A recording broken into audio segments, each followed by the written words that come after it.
I just think you should be careful, that's all. Thanks for the concern, but I'll be fine.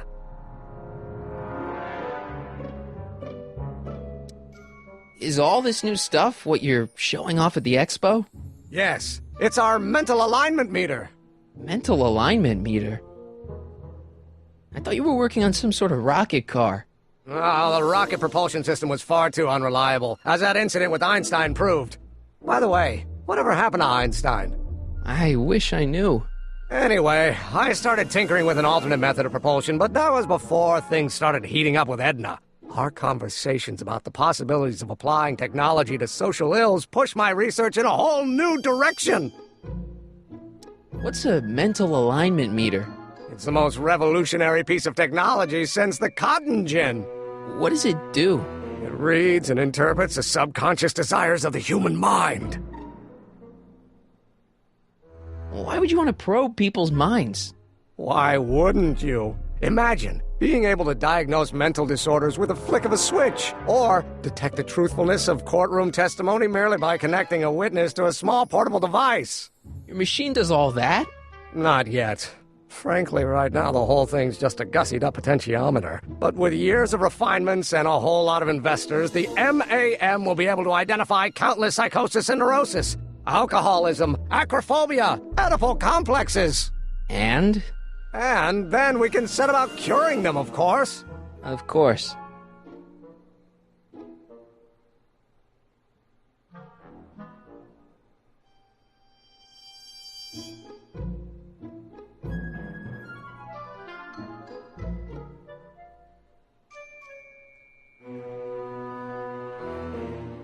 Anyway.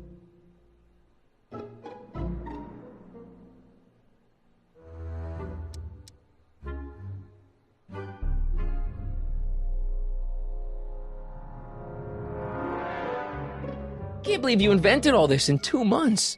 Well, like I said, there's not really a whole lot of inventing going on here.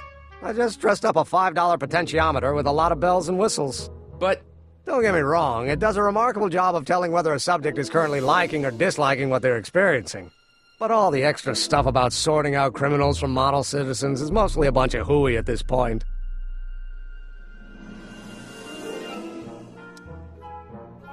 Did you make a mind map of yourself? Of course. Take a look. Edna's right. You are a model citizen. At least as far as my invention's concerned. Confidentially, this whole enterprise is a little light on the hard science and a little heavy on the smoke and mirrors.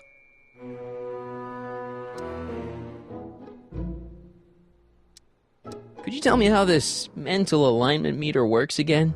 Of course. Now, pay attention. Subjects put on the mind-mapping helmet, which I activate with this radio switch. Check. The subject is then exposed to a series of visual stimuli provoking positive, negative, or indifferent reactions that are recorded by the mind map printer. Right. Once a mind map is completed, it can be inserted into the mental alignment meter to pronounce judgment on the subject's mental state. Okay, I think I got it.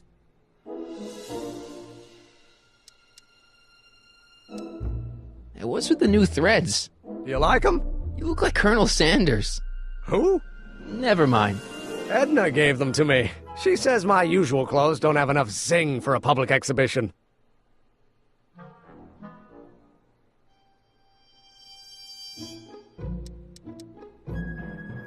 What do you say we take a break for a couple of hours and go see a movie?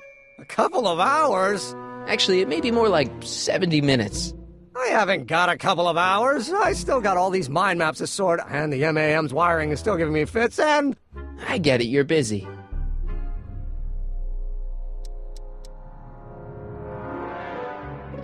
How are things between you and your father? I'm kind of surprised he hasn't torn down your lab yet. He's still angry with me and threatening to cut me out of his will, but I'm hoping that the civic potential of my mental alignment meter will win him over.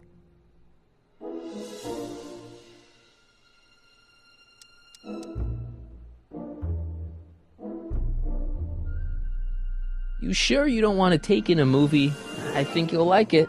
Strange as it may sound, I've got more pressing things to think about than going out to movies. Okay. You sure you don't want to take in a movie? I think you'll like it. Strange as it may sound, I've got more pressing things to think about than going out to movies. Okay. You look busy. Why don't we talk later? Sure thing.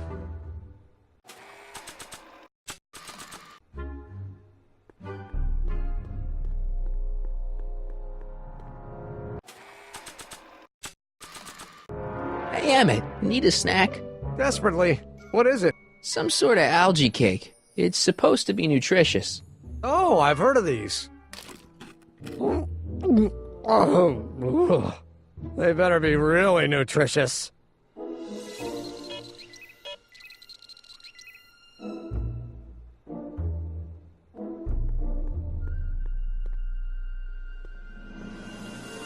Maybe not.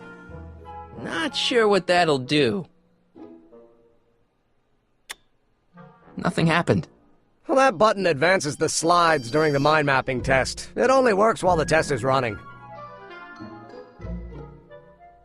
This button only works while the mind map test is active.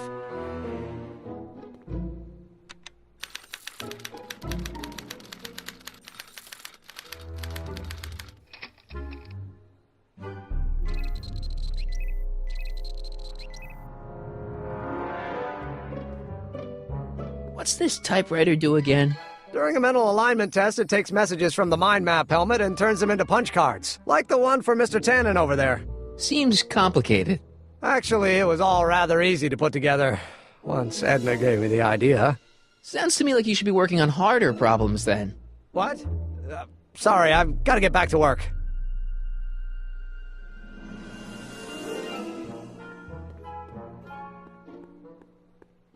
Emmett? Yeah? Hey, how'd my mind map test get activated?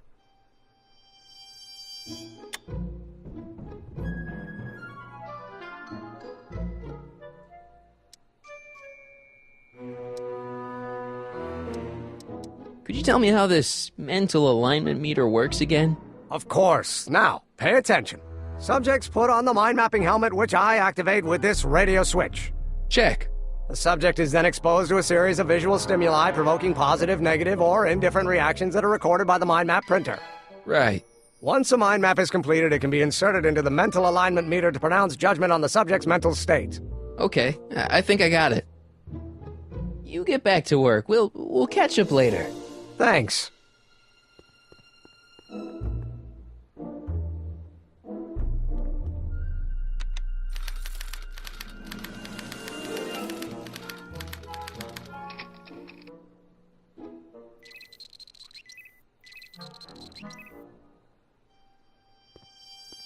Mind if I... Go ahead.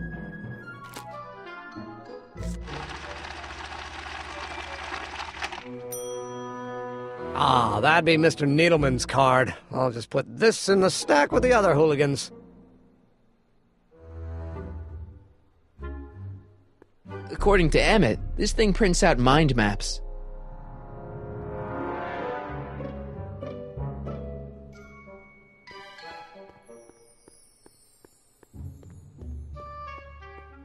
Hey, Emmett, I've got to go out for a while.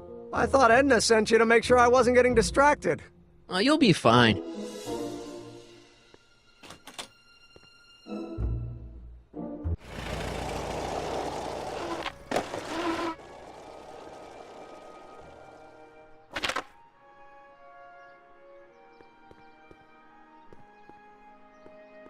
Doc said to tell him when the light on his diagnostic thingy went green. Nope, no green light yet.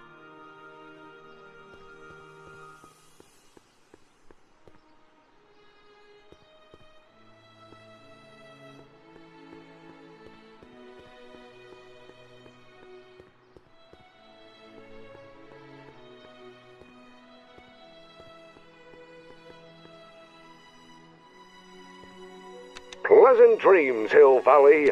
And the Expo would like to remind you that you can find everything you need to transform your dreams into reality. Our residents will want to venture forth into the fresh air and survive the rain. And what else? And a pleasure ride in this elevated, reassuring all the good people of Hill Valley that their needs are taken care of. And life Just is borrowing. sweet.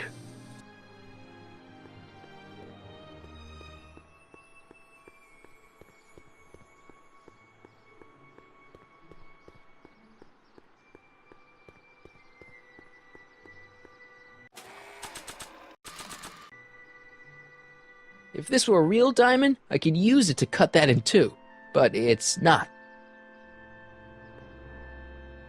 If this were a real diamond, I could use it to cut that in two, but it's not.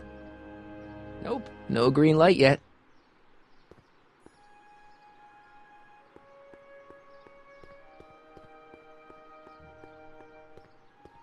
Hey, Doc. Mr. Sagan. Excuse me a moment, Miss Strickland. I've got her neutralized for the moment. How's the plan proceeding on your end? About that gizmo you've got hooked up to the DeLorean? The chronometric analyzer? Yeah, the light's still red. The analysis can take a while. Be sure to let me know when the light turns green, and I'll take her out for another test run. It's about Edna. Don't worry, she's not going anywhere right now. That's good, but... Have you found out anything that can help me? Only that she's stubborn, argumentative, and completely convinced of her own moral superiority. Great, thanks, Doc. That really helps. What are you two talking about, anyway? It's a private matter. I promised I'd keep it between us, for the present. She isn't starting to get under your skin, is she? Heavens, no. The memory of her older self wheeling me into the reconditioning chamber is just too strong. The younger version is decidedly more attractive, though.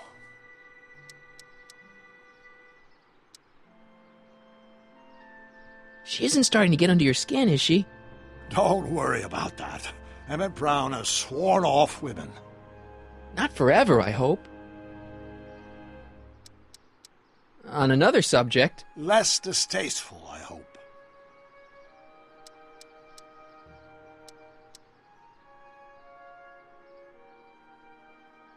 Is it true that you only had eyes for Edna? At that time, I'm afraid so. I always tended to idealize the opposite sex. I was educated in a boys' school, and Jules Verne was always a little sketchy with female characters. We haven't got time for a therapy session, Doc. Edna made a point of saying that teenage you looked great in her grandfather's suit. I did cut a fine figure in that suit. She hated it when I got it dirty. Maybe I could talk teenage you into losing the suit. I doubt it. I knew how much that suit meant to Edna, and at that time my only desire was to please her. Was Edna right when she said you had a virtuous brain? I do indeed. No criminal tendencies whatsoever. Solid citizen through and through. That's how I was able to go so far in politics. Yeah, I'm starting to miss Kid Tannen.